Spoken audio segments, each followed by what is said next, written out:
আসসালামু আলাইকুম। আশা করি সবাই ভালো আছেন। আজ দেখাবো দেশি মুরগি দিয়ে কাঁচকলার ঝোল, হয়তো অনেকের কাছে পরিচিত। আর আজকের আমার এই রান্নাটি অবশ্যই নতুনদের জন্য। আমি প্রথমে কাঁচকলা হলুদ এবং লবণ দিয়ে কিছুক্ষণ ভাপ দিয়ে নিচ্ছি। এখানে 2 থেকে 3 মিনিট ভাপ দিয়ে নিচ্ছি। এতে করে যেটা হবে, কাঁচকলার মধ্যে যে কষ ভাবটা থাকে সেই কষ ভাবটা চলে যাবে এবং তরকারি রান্না করলে তরকারির মধ্যে কালো ভাবও আসবে না। এবার রান্নার জন্য আমি নিয়ে নিচ্ছি সরিষার তেল, দিয়ে দিচ্ছি 2টি মিডিয়াম সাইজের পেঁয়াজ কুচি। পেঁয়াজ কিছুক্ষণ ভেজে নিচ্ছি। এবার পেঁয়াজের মধ্যে আমি দিয়ে দিচ্ছি আদা বাটা 1 চামচ, 1 চামচ রসুন বাটা, হাফ চামচ হলুদ গুঁড়ো, 1 চামচ মরিচ গুঁড়ো, ঝালটা অবশ্যই পছন্দ মতো, 1 চামচ ধনিয়া গুঁড়ো, 1 চামচ জিরের গুঁড়ো, দিয়ে দিচ্ছি লবণ এবং কিছুটা পানি দিয়ে মশলাটা খুব ভালো মতো কষিয়ে নিচ্ছি। সেই সঙ্গে আরও দিয়ে দিচ্ছি 2টি এলাচ, 1 টুকরো দারচিনি এবং 1টি তেজপাতা।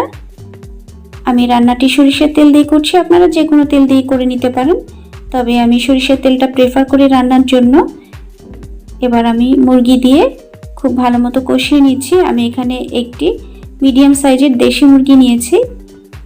আমি এখানে একটি দেশি মুরগির জন্য 2টি কাঁচকলা নিয়েছি। আপনারা চাইলে কাঁচকলার পরিমাণটা বাড়িয়ে দিতে পারেন। এবার ঢেকে রান্না করছি। ঢেকে আমি 2 থেকে 3 মিনিট মশলা সহ এই মুরগি কষিয়ে নিচ্ছি। যেহেতু দেশি মুরগি তাই সিদ্ধ হতে একটু সময় লাগে, আমি সামান্য পানি দিয়ে আরও কিছুক্ষণ মুরগিটা কষিয়ে নিব। আবারও ঢেকে দিচ্ছি। এই সময় চুলোর আঁচ মিডিয়াম হাই ছিল। এবার ঢাকনা খুলে একবার নেড়ে দিচ্ছি এবং সেই সঙ্গে দিয়ে দিচ্ছি ভাপ দিয়ে রাখা কাঁচকলা দিয়ে আরও কিছুক্ষণ আমি কষিয়ে নিচ্ছি, প্রায় 2 থেকে 3 মিনিট। আমার কাঁচকলা এবং মুরগি খুব ভালো মতো কষানো হয়ে গেছে। এবার আমি দিয়ে দিচ্ছি 1 কাপ পরিমাণে পানি। আমি এখানে কুসুম গরম পানি ব্যবহার করেছি, তাহলে এই মুরগিটা সিদ্ধ হতে খুব বেশিক্ষণ আর সময় লাগবে না। আর কাঁচকলা যেহেতু একটু নরমই হয় এবং অলরেডি ভাপ দেওয়া ছিল, তাই এখানে খুব বেশিক্ষণ রান্না করার দরকার নেই। আমি এখানে ঢাকনা দিয়ে ঢেকে চুলোর আঁচ মিডিয়াম হাই করে 8 থেকে 10 মিনিট রান্না করে নিচ্ছি।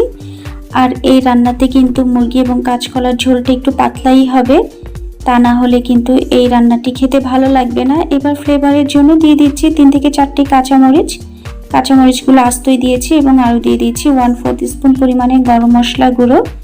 তৈরি হয়ে গেল সুস্বাদু দেশি মুরগি দিয়ে কাঁচকলার ঝোল। আশা করি আজকের আমার এই রেসিপিটি আপনাদের ভালো লেগেছে। আর এতক্ষণ আমার সঙ্গে থাকার জন্য ধন্যবাদ সবাইকে। নিজের যত্ন নিন, পরিবারেরও যত্ন নিন। ভালো থাকবেন সবাই। আল্লাহ হাফেজ।